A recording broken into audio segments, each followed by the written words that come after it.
Hey everyone, Michael here, and welcome back. Today, we've got something super exciting lined up for you. We're diving into the world of data visualization with Microsoft Excel.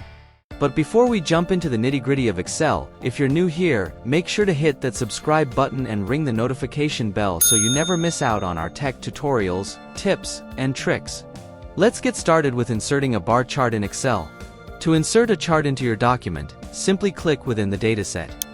Navigate to the top tabs and select the Insert tab.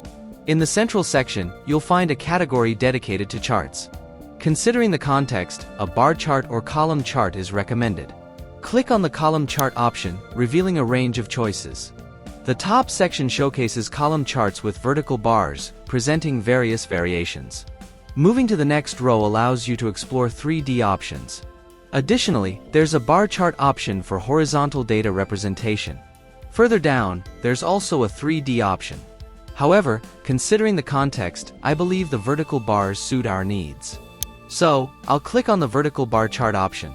Voila! In an instant, a column chart is now incorporated into the worksheet, significantly enhancing my comprehension of the data. Take a look, it's evident that Roseman stands out as our best seller. Now, you might be curious about exploring other chart types. What if a bar chart would be more effective?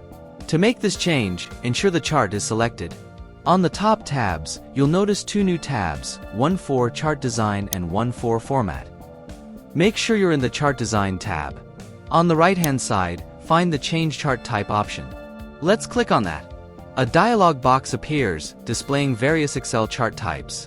Currently set to a column chart, you can switch it to alternatives like a line chart, a pie chart, or specifically, a bar chart. Choose the bar chart option. Hovering over it provides a larger preview. Now, click on OK in the bottom right corner. There you have it, a bar chart is now inserted, presenting the data bars horizontally instead of vertically. And there you have it, folks. We've successfully dived into the world of Excel charts, and you're now armed with the knowledge to effortlessly insert and customize your charts.